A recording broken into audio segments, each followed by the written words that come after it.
Армағайын бармысыз, құрметті кітап құмарлар, қалдарыңыз қалай, жаз маусымы қалай өтіп жатыр? Жасөспірімдер болса кітаптарын оқып жатқан шығар, ата-аналар болса балаларымен кезекті кітаптарды оқып талдап жатқан болар кітап құмарлардың арасында. Жаз өте бір әдемі кезең ғой, осы кітап оқитын кезең.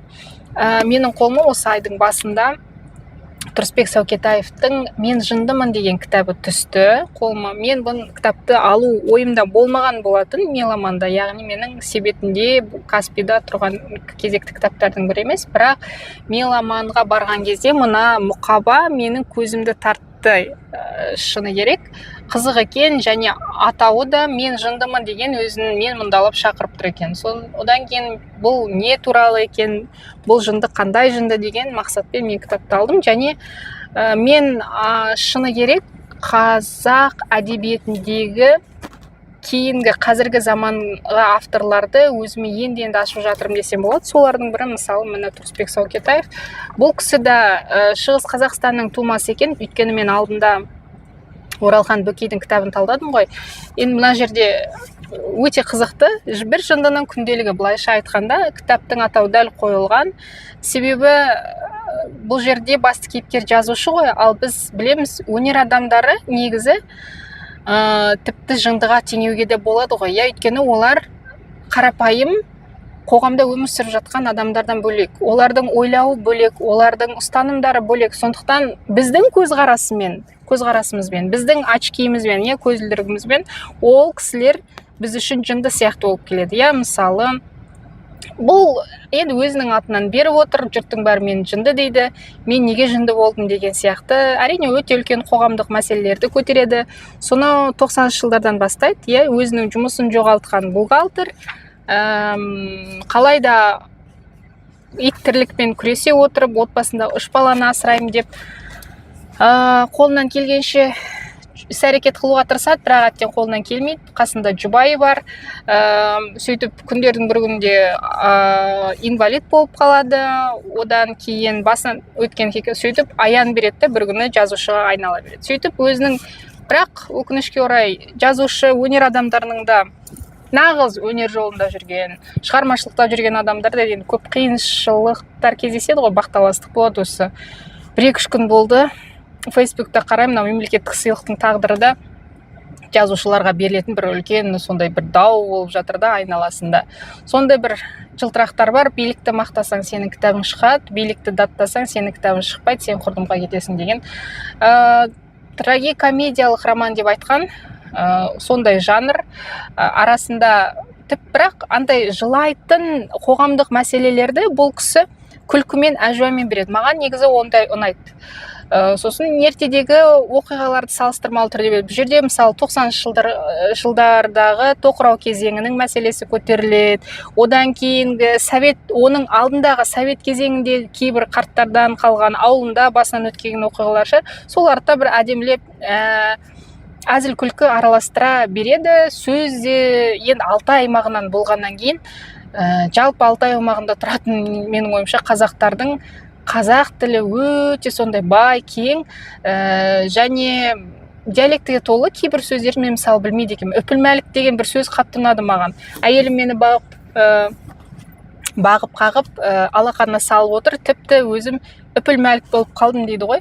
Сондай бір сөздер, қызық сөздерді өзім жаңадан үйреніп жатырмын. Тіл деген керемет бай, шұрайлы, оқуға болады және жеңіл оқылады, өте мысалы күліп отырасыз. Сосын жаңағы советтік кезеңдегі мысалы ішімдікке құмарлық жалпы бұл Оралхан Бөкейдің атау кересіне өте не болды ғой, жалғасы іспетті болып қалды. Себебі бұл жерде де сол ішімдік мәселесі қозғалады. Кейбір моментте барлығында емес. Роман өзі әңгіме түрінде берілгенде қысқа-қысқа әңгімелі. Яғни бір үлкен, ұзын, бір-бірінен жалғасып кеткен оқиға жоқ. Тек қана жазушының әрбір сәтте, әртүрлі ортада басынан өткен шағын оқиғаларды құрастырып берген ғой. Енді бұл жындының күнделігі деп айтуға болады. Сондықтан сондай жаңа советтік кезеңде көбіне сипаттаған кезде мысалы ішімдік туралы ой қозғайды. Ол кезде жұрттың бәрі ішетін дейді мысалы. сол кезде тіпті сол Оралхан Пөкейдің атау келесімен ұқсастықтарды білесіз, өйткені бір жоғрафия ғой, бір жоғрафия, бір елді мекен, тіпті бір идеология. Енді ол кездегі идеология сол ішу керек болды, ұлтты құрту керек болды. Салиқалы ұрпақ деген атымен жоқ, ондай ұғым жоқ. Барлығы бір-бірімен араласып кеткен, мидай араласып кеткен. Сондай мәселе өте сондай қызықты, жеңіл оқылатын кітап. Тіпті шекшілеңіз кейбір мәселелерді айтып әдемілеп жеткізгенде, оның өзі жазушының шеберлігі ғой. Мысалы, қарапайым ғана оқиға. Бір қазақ жігітінің кеңес үкімет кезінде әскерге барып келіп, бір орыс әйелге үйленуі.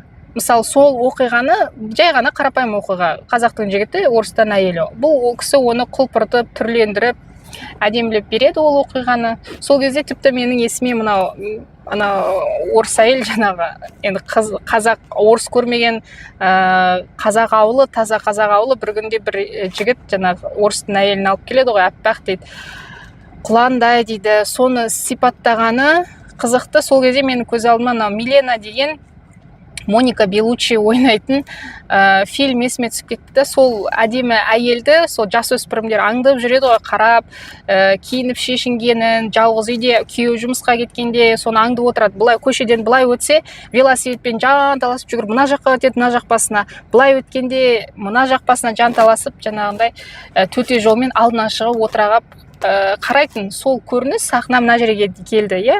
Мына кісінің балалық шағында сол Қасымбек деген жігіттің Наташа деген қызға үйленуі, оның келін болып түсуі, бұл жасөспірімдердің олардың терезесінен қарауы, ол екеуінің мысалы өзенге барып, қол ұстасып барып, суға түсуін, барлығын аңдуы. Содан кейін балалық қиял ғой, енді мен үйленсем тек қана орысқа үйленем деген сондай бір миына сондай бір арман, қиял пайда болған еді ол балада. Енді ол бір оқиға. Бұндай оқиғалар көп, әртүрлі басынан өткен. Сол оқим десеңіздер, мен әлі бітірген жоқпын. Қайта-қайта оқу беруге болады. Анда-санда көңіліңізді көтергіңіз келсе, бір күліп алғыңыз келсе, таза қазақи әдемі мәтінді оқыңыз келсе, Тұрысбек Сәукетаевтың Мен жындымын деген осындай күнделік түріндегі трагикомедиялық романды оқуға ұсынамын. Сау саламатта болыңыздар.